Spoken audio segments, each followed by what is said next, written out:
Reverb is back. It's no longer a thing that we remember from the 80s. It is decidedly back, and I'm here for it.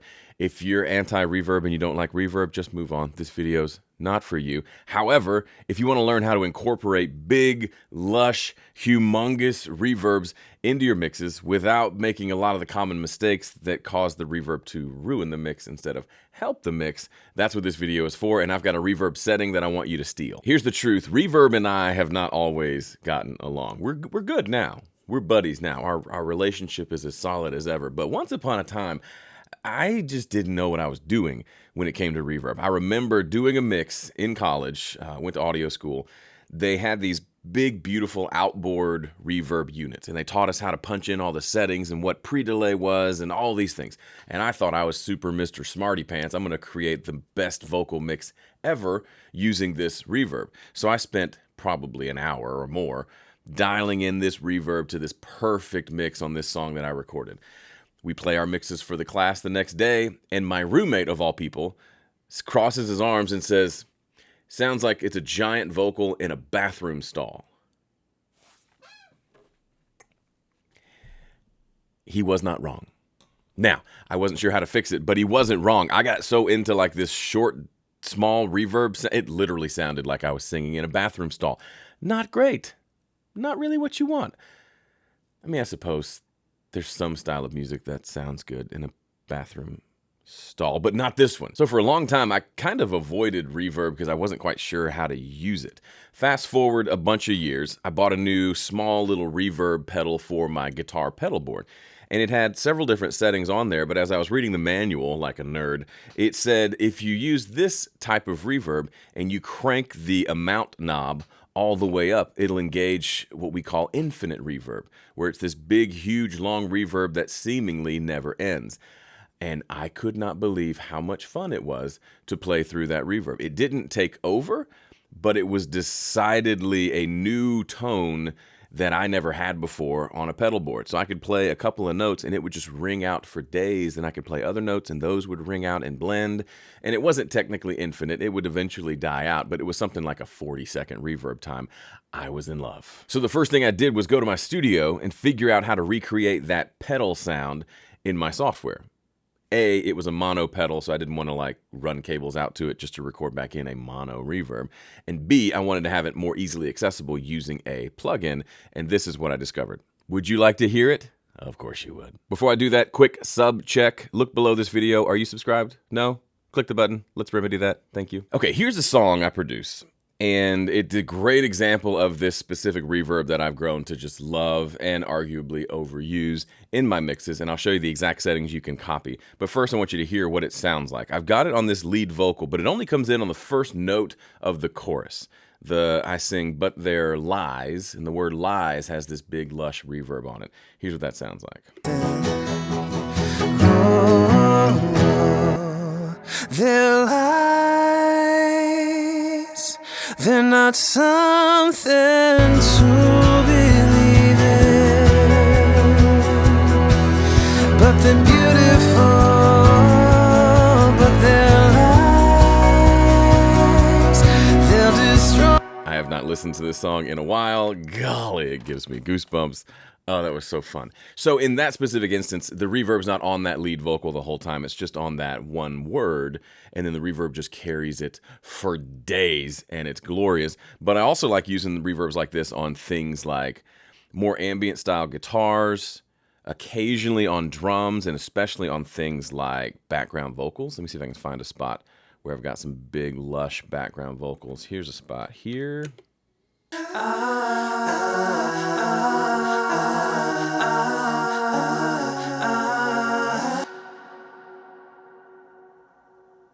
You hear that?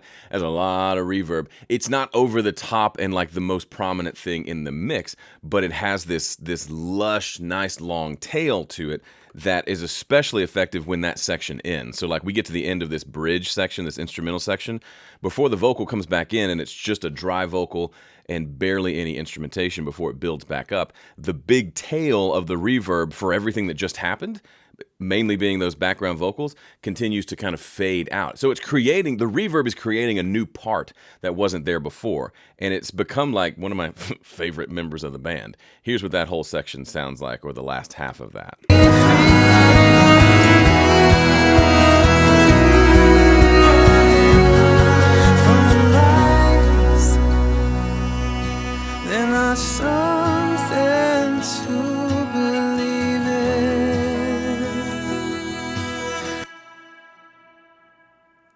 So an interesting point about reverb that we got to stop and talk about just briefly, and then I'll show you the settings. A lot of people like to think of reverb as, if I'm going to have reverb on a song, on a mix, then every instrument needs to be in that reverb. I can't have a dry vocal and a dry acoustic guitar and then a cello and a background vocal that have this big lush reverb on it. It doesn't make sense, and our brains will be confused by it. Bull. That's bull. That's not true. For some reason, people get hung up on this. It doesn't make sense for there to be a dry vocal and then a big reverby cello. Sure it does. Why not? No one's listening to this saying, oh, I can picture Joe standing there with a microphone and the cello's just behind him, and then there's a bunch of other Joes singing background vocals, and they're in this cathedral, and I hear the perfect amount of reverb on everything. No, that's true for like orchestral music, and that's about it. If anything, it makes more of an impact if you've got this lush instrumental and then this nice dry vocal up front. I would argue that's even cooler, and we can do that with the technology in front of us. So don't feel like you have to bow to that premise that if you're going to use reverb, it's got to be on everything and equally on every. That's dumb. That's dumb. Right here, what I just played for you has this little quiet section has a dry vocal, a dry acoustic guitar, and then a very reverbed out cello, and I think it's glorious. Then there's something to believe in. It's almost like the vocalist is right here whispering in our ear. There's no reverb. If someone was right here singing that softly to us, we wouldn't hear reverb on it. That doesn't even make any sense. But if the cello was over there playing, that does make sense. See, I just debunked that myth right now without even trying. All right, so what are the components of this reverb? I'm sure someone will put it in the comments and think they're being all clever. See, people tell me to stop talking so much and to just get to the point. I could show you the 3 settings and you could use them. It wouldn't do any good. People don't learn that way. It certainly doesn't make an impact if I just give you like 3 numbers to use in your reverb and you go on your way. You won't use them. You'll forget them by the time you eat lunch today. If I give you a story and let you hear it, oh, suddenly it sticks with you. This is actually me trying to serve you the best, in case you didn't know. All right, so the reverb that I use for this is just the stock reverb inside of Studio One, and I've got it set to the flat plate setting. So a plate reverb, if you're not familiar, is this literal physical reverb that exists where it's literally a large metal plate and they put some little it's not electrodes, but these little transducer things on one end that put signal into the metal plate. Like literally the metal plate now has sound in it. And then there are some receivers on the other end that pick up what that sounds like once it goes through the plate. It's bonkers. What's clever about this reverb is it's actually just a room reverb, but you can change the dimensions of the room. And when you choose the flat plate setting, it's still a room, but you'll notice it turned into a room that's like 1 meter wide and 10 meters long. What does that look like to you? A plate. That's super clever. And it behaves a lot like a plate reverb. Does it sound exactly like a plate? I don't know. I don't care. But here's what I do. First of all, I set it to a plate. Secondly, I set the length of the reverb. This is the tail of the reverb to 6 seconds. Okay, it's 6.2, so sue me. And then the other piece of it is, this was default in this setting, but it's important. Most reverbs are made up of 2 components. There's the pre-delay, which is like the little echo sounds that happen like when you clap your hands in a room and the sound of it coming off the wall, that first clap, clap. That's the pre-delay, that's the early reflections. It's not pre-delay, it's early reflections.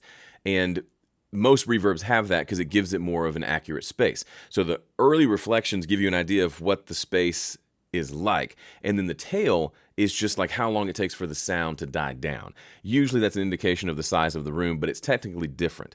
So on the plate setting in this, I actually have, see it says right there, early reflections, late reverb balance. So I have this set all the way to 100, or all the way to the right setting of 1, which means we're only hearing the tail of the reverb and not those early reflections. Does that super matter with this? I don't know, but that's the way I've always done it, and it seems to work. We're only hearing tail of the reverb. We're not hearing any like early reflections, which is super handy. So if you send a snare drum to this, and typically you send a snare drum to a big reverb, it goes pop, and then it goes, it has all these weird little sounds as it reflects around the virtual room. With this, it doesn't happen. It just goes pop, and then you just hear wah, this long tail after it. And then the other crucial piece, and this is true for any reverb, once you've got your reverb in place, and by the way, this reverb is on its own bus. I'm using sends to send to this. I'm not putting it on individual channels, because that's the best way to use it. I've got videos on that. But wherever you put your reverb, the very next thing you need is an EQ. And that EQ needs to at least have a high-pass filter at 200 hertz.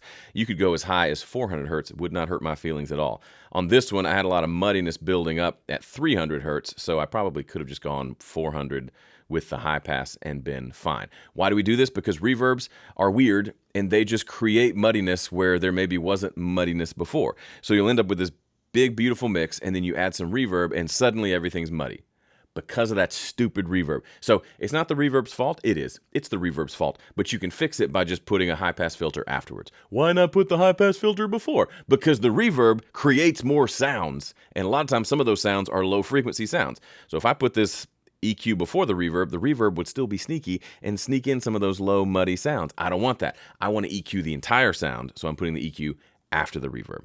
That's the formula. Plate reverb, at least a 6-second decay time. You can go as high as 20 or 40 seconds if you want. Just play around with it.